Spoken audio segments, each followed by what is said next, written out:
What's up, y'all? Thralls of Metal, slapping you in the jubblies once again. I'm Rin. Necrotic Nick. Jammin. And we have album review for you. Exhorder, Defectum Omnium. This also comes out on the 8th of March on Nuclear Blast Records. This band formed in 1985 in good old NOLA. This is, surprisingly, only their 4th album overall, and second since reforming in 2017. Their 2019 album, Mourn the Southern Skies, was absolutely killer, so I was really looking forward to this one. That, and there's been some notable lineup changes. Around 2020, and I guess 2022, both of the guitarists for Exhorder exited the band. Marzi Mantazeri and Vince Labella, both of them exited, and we really weren't sure what the status of the band was at that point up until Jammin John and I went to MDF in 2022 and sadly missed Exhorder's performance because we were watching probably some other killer bands. But when everyone came in to see the closing band, which was Cephalic Carnage at that point, everyone said, "Oh my God, Kyle Thomas was playing guitar, and the other guitarist was Pat O'Brien from Cannibal Corpse, or formerly of." And we were like, shit. Right. We missed that. But I was really curious about this one because this is kind of a big lineup shift. I mean, a lot of people didn't even seem to know that Kyle Thomas could play guitar. And he's taking on rhythm guitars now and some leads, and Pat obviously doing some leads in here. So with this album, I feel like there's a big shift in terms of songwriting and such on here. And honestly, it really shows. This band has been noted for being kind of one of the forerunners for groove metal. There's definitely a lot of thrash metal. And I mean, they're from NOLA. There's a lot of sludge too. And it's all kind of a big blend of that. But this album is kind of different. Yeah, I've been a fan of these guys for quite a while, and this is probably their most experimental, progressive, punky, thrashy. Yeah, it's just kind of all over the place in a good way. A lot of questions, but I'm sure. I think these are statements.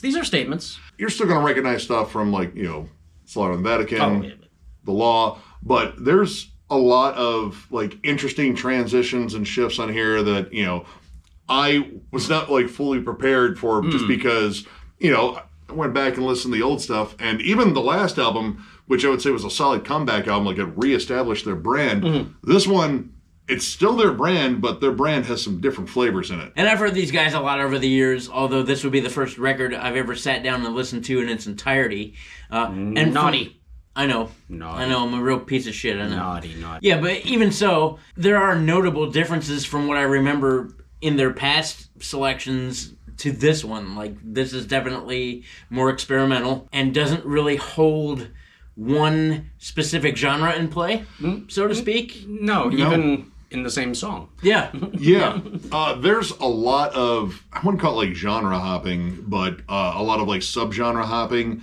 Thrash, punk, sludge metal, flat out doom metal, and even some flourishes of death metal. And I know exactly why those flourishes are there now. Well, some guy. Pat O'Brien definitely has an impact on their sound, and you can definitely pick up on his influences kind of right away. The opening track, Wrath of Prophecies, very thrashy, kind of punky right out of the gate. It's fast, it's abrasive.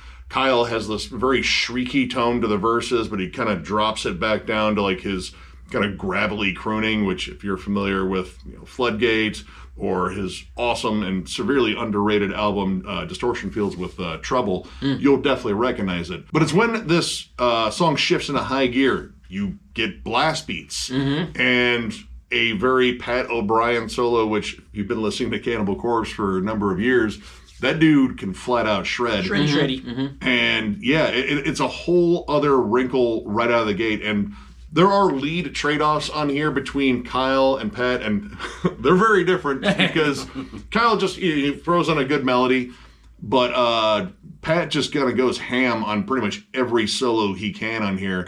And hearing death metal elements pop up on here is really wild. Year of the Goat, which is one of these singles, that's got death metal tremolos. In fact, it opens up with death metal tremolos. Breaks into that, kind of punky gallop. It's almost kind of like an Overkill song. And then as it shifts into the chorus, there's a whole blast beat and tremolo section. I was like, that is flat out death metal. Not really used to that from this band. And then you have the longer tracks, which are pretty much genre hopping at that point. The title track, Defectum Omnium / Stolen Hope. There's 2 songs that do this. Represent 2 different songs in one track. They're longer tracks, but they represent 2 different things.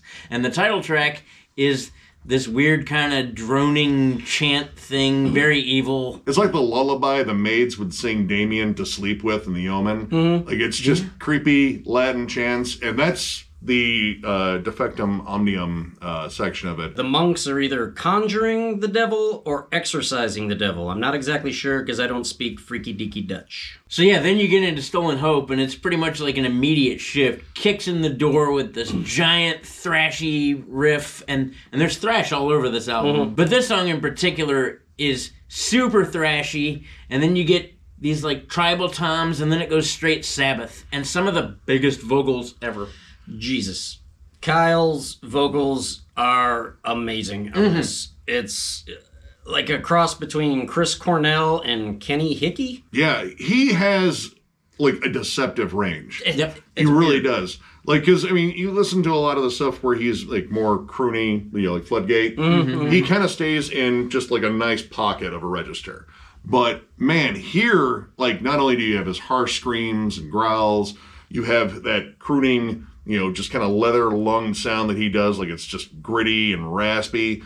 But man, can he belt out some high notes. Like, out of nowhere. Like, you just don't expect that with his range, like, kind of what you hear usually. And we're talking like Rob Halford belting, like hitting high notes and hitting them with power and confidence and like just wow. The same can be said of The Tale of Unsound Minds. In fact, I would say he flat out steals the show on there. He's constantly flipping back and forth in his range. His delivery is like aggressive but very soulful. And it really works on the song because the song has definitely got like a more like doom-laden sort of vibe. Like that, kind of crowbar level sludge comes out in that.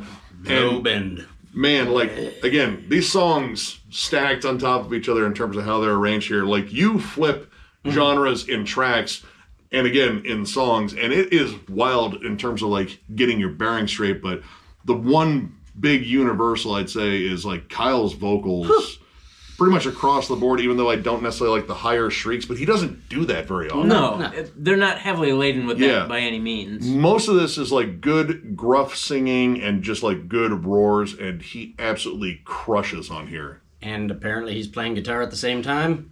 Yeah. Come on now. And again, that constant flip back and forth. Sometimes you get some songs that are just flat out one style, though. Like Year 6 kind of stays in that sludgy, doomy register. Again, great vocals. I like the more atmospheric, dark, sinister vibe to that song. The riffs are bleh. Yeah. But I was listening to it and I say, who put the boner in my britches? It's my 6. It was his 6. It's not really 6. I use the metric system. And then Desensitized is 100% thrash. Yep. Across the board, like very just aggro, biting, great riffs in there. Lots of like Exodus, and I would say definitely some Slayer in there. When it came down to like this constant flip-flop in terms of styles and tempos and, different kinds of riffs and such, there's a lot of stuff in here that reminded me of Byzantine. Maybe a little bit more than it reminded me of Exhorder. Like, it still has Exhorder tropes across the board, but in terms of like the song construction, Byzantine was like kind of like a technical groove metal band. Yeah, that's a really good comparison. Yeah. The production, of course, done by Jens Bogren, which it doesn't sound like a Jens Bogren production. Like everything's a bit more gritty and crunchy and not as like grandiose as Jens Bogren is typically known for. Like, it's pretty dialed back for his production style, yet presents the perfect tone for this band, and I think for what they were going for on this record. Like, there's a lot of really chunky, doomy, sludgy moments, and it's just captured so well. I mean, overall, like, it still sounds very rich, very full. It's just that layer of grit on top of that. Like, Jens kind of stripped back some of the polish he would put on, any number of the bands that he works on. Right. The guitar tone in particular, like that thing is just absolutely chunkified, and the drums on here really pop, which the drum work is again, something kind of different for Exhorder. It's way more like technical, I guess. Yeah, the drums are doing a lot of tempo shifts, rhythm shifts, different beats out of nowhere. And they're more syncopated. Like, there's a lot of cymbal work. There's a lot of kind of stop-start moments in the drums, too. And it kind of works with, like, some of the very, very sudden transitions that happen on here. Back to the title track / Stolen Hope. After the monks summon whatever, or put away whatever, we don't know, it breaks into this huge thrashy gallop. Like, you are like, all right, we're going. Right. This pit is spinning, galloping chugs, it's nastier than hell, and then you slow down to a stop, and you get this slow, droning sort of pattern, like these tribal drums. The vocals are kind of more doom-laden, like little trouble-ish. It's like getting a second wind after you eat an edible. You're just like, man, I feel great. It's like running all the way home to take a nap. It's weird. Like, the whole vibe shifts, and there's a lot of these transitions on here where it goes from, like, high-energy, explosive, thrash, punk even, again, occasionally death metal, to these slow, droning, sludgy, doomy moments. And it kind of messes with you a little bit, because, at least with me, like, I've been listening to this band for years, they're very straightforward, like, kind of on the nose, and that's exactly generally what I want from them. Like, it's groove-laden, you always get riffs, and it kind of holds the course for the most part. You get a little bit of variation, but this album really kind of pushes that. There's a couple of tunes that have a lot more punkier moments than other ones. Forever and Beyond starts out like straight up super up-tempo, punky, high energy. Kind of like if Devin Townsend was punk, sort of. And then, bam, Swamp Groove. Didn't see that coming, did you? Nope. Gator get you. The song Sedition is straight up New York, hardcore New York. Just straight up bass intro into the fast tribal tom work. You want to Run in place. Pizza maker, picking up change. You did do all that stuff to this one. Yeah, that one in particular just has like a fierce, like, agnostic front, like crossover vibe, like more major chords. Like, it's kind of sick of it all-ish. Yeah, it's oddly kind of happy, but I mean, you look at the lyrics, it's not. No, well, it's very angry and angsty. Happy at a New York hardcore anyway. Fuck you, my friend. Hey. Hey. Have a good day. Your mother. No, you talk about all these things like genre switches or subgenre switches or, transitions and such. And sometimes the transitions and or switch-ups didn't necessarily work. And I say that because a lot of times they were really, really hard shifts. Mainly songs like Forever and Beyond Despair. That song switches genres like 5 times. Punk, thrash, D-beat gallops, really sludgy crowbar moments, and then back to like a thrashy thing. And it just does it almost like it was cut in the studio. Like, all right, we're jamming this, cut it off real quick. Here, splice this together. Ah, shit. We spliced in thrash. And like it doesn't necessarily groove the way it's supposed to, or even the title track into Stolen Hope, like chanting and weird evilness to immediate thrash, and then that switches around a bunch. Like, there's a bunch of nasty riffs in that song, but it doesn't always cut where it's supposed to. Yeah, the thrash break in the title track / Stolen Hope, that one I thought was just odd because they never revisit it. Like, no, right. That kicks off Stolen Hope, and you're kind of like set up for a rager right there. And then it drops into the doom part, which is awesome. Yeah, it's great. I dig the hell out of that. But the entire time I was listening to the whole, long doom section, which carries up the rest of the song, I was like, are we gonna talk about that thrash part? Are we gonna talk about? We're just gonna pretend it didn't happen. Like, are we sure? Because it was cool. You could do it again. Right. I just thought it was just sort of weird. And there's stuff that does feel spliced in, and sometimes I do think it might be Pat, because Pat's background is a little bit different. There's a couple of moments where his leads don't necessarily fit the song, like especially some of the slower sections, because, Pat can play like every note in the blink of an eye. Oh, yeah. His dexterity is insane. And there's just a few moments in here where like a slower, more kind of feel-based, lead probably would have worked. Like, You're Six. The leads on there are actually done by both of the guitarists from Trouble, and they absolutely capture that vibe. It's Sabbathy, it's bluesy. They really hang on notes and bend on them a bit. Pat, for the most part, is just shredding his ass off. And where it works fantastic. Like Desensitized, that whole song is just vicious and aggressive, and the lead is absolutely perfect for it. But there's some things in here that just don't always gel. And it gives this like an experimental feel, which I do like. But at the same time, I feel like some of these things still need to be kind of worked out a bit. And part of that might be the fact that this is the first one done with two different guitarists on here.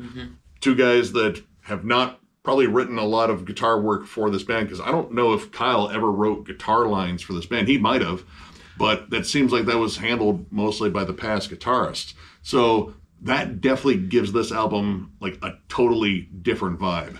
And then you have two guitarists that haven't necessarily played much together either. Like, granted, I mean, if Pat O'Brien was in Exhorder for MDF in 2022, like, at that point in the game, was he just a stand-in? Like, this could be, in fact, the first album that they have ever really worked together on. And when you toss in that kind of dynamic, you're like, well, maybe it works, but it doesn't necessarily work right away because you haven't really worked together before. I saw a recent interview with Kyle, and he said that Pat's been jamming with the band for about 2 years, and the other guy's been in the band, I think he said 5-ish years.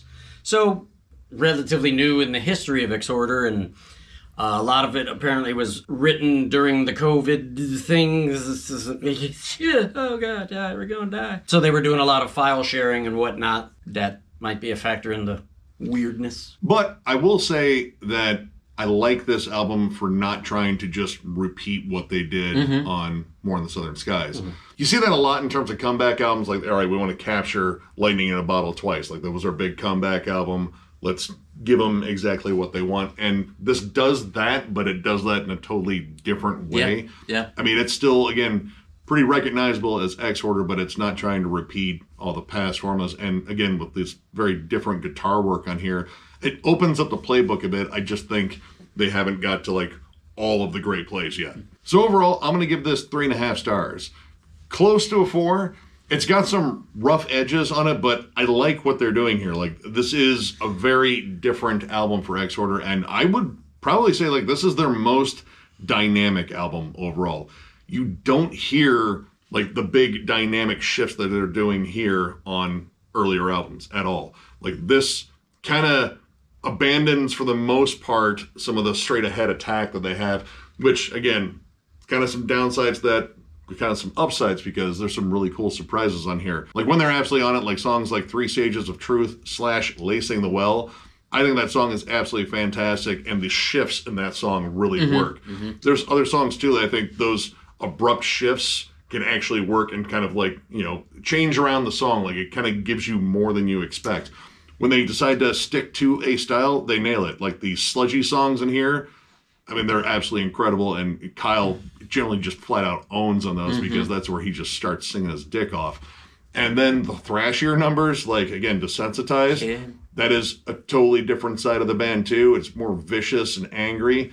So there's a lot of cool stuff going on here. It's just, it isn't all quite together for me yet, but I think over time I'll probably start enjoying this a little bit more. It's just right now it is vastly different than what I expected, but I'm not saying it's bad at all. In fact, I'm saying it's really good. So check it out.